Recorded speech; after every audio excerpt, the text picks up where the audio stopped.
Hello, everybody, and welcome to your Read Aloud.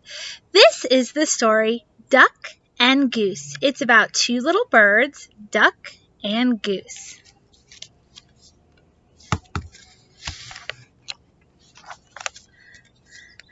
Oh my, what is that? Duck quacked. That's a silly question, Goose honked. It's a big egg, of course. Of course it is an egg. I know that, huffed Duck. What I mean is, where did it come from? Goose looked skyward. He looked to the river. He looked to the fields. He thought very hard. Who are you? He asked. I, said Duck, puffing out his feathered chest, am the one whose egg this is. I saw it first. Goose quickly raised one webbed foot. It's mine. I touched it first.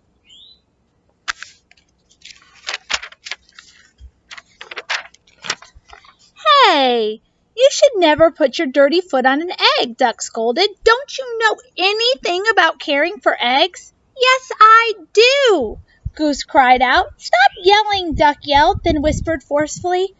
Don't you know that you and your screaming are very likely disturbing the baby bird who is trying to take a snooze inside this egg?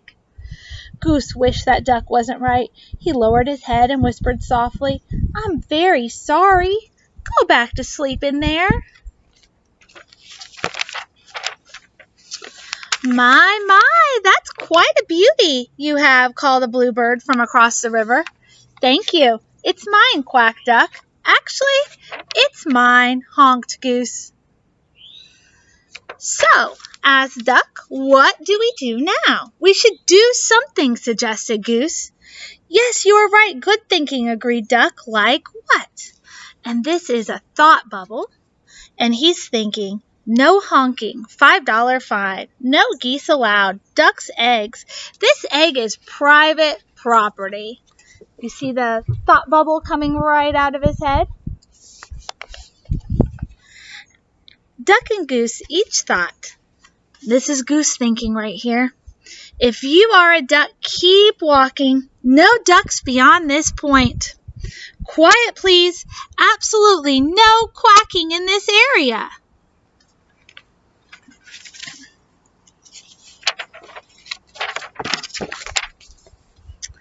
Well, we must keep the egg warm until the fuzzy little occupant is ready to come out, said Goose. Excellent idea, exclaimed Duck. He pushed past Goose. Step aside and I shall do just that. But Goose was too quick. And after a flurry of fussing, grunting and groaning, slipping and sliding, honking and quacking, Duck and Goose found themselves back to back.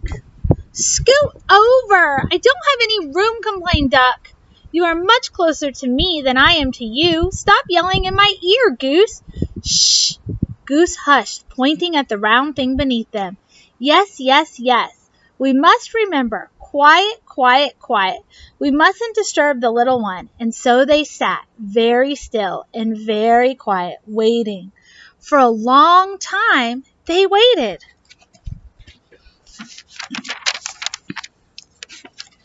They listened to the crickets chirp and the frogs burp. I'm going to teach this baby bird to quack like a duck, Duck boasted. Well, I'm going to teach it to honk like a goose, Goose honked back. I'm going to teach this baby bird to waddle, Goose added. So am I, Duck said. They heard the pitter-patter of rain. I'm going to teach this baby bird to swim, Duck said. Me too, Goose said. To pass the time, they sniffed wildflowers in the warm sun and shared breadcrumbs while Goose taught Duck how to honk. They watched the sun set in the sky, and Duck taught Goose to quack.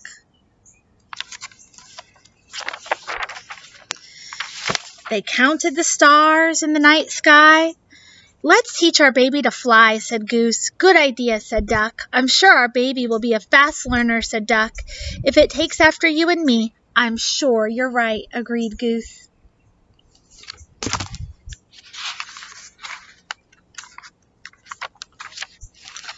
Together they waited until... Did you feel that, Duck? Duck nodded. Yes, did you feel that, Goose? Goose nodded. It's time, Goose, it's time, Duck squawked.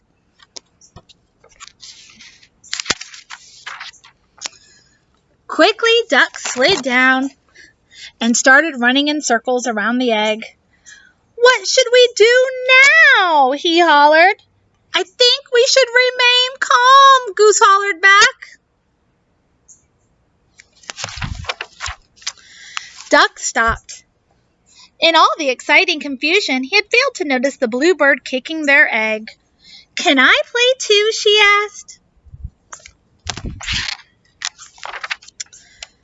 Play? This is no time for play, Duck yelled. This is no time for games, yelled Goose. And what's with the kicking?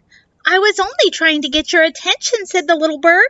Well, you got it, Duck huffed. False alarm, Goose, back to work. Can't you see that we are very busy here, Goose explained to the bird. This is serious business. This is perhaps the most important moment of our lives. Oh my! I am so sorry, apologized the bluebird. I had an idea. I just thought that maybe I could play with your ball. It's a really nice one, she added, and then she flew away.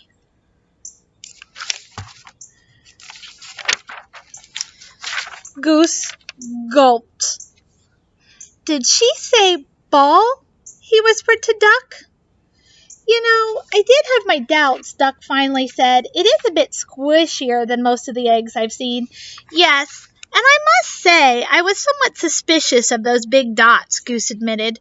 It may not be an egg, but it is lovely, said Duck. Oh, absolutely, Duck, Goose agreed. It's a keeper.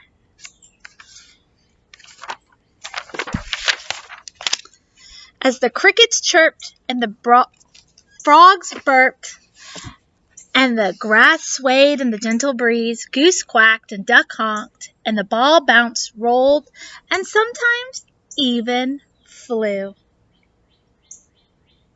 The end.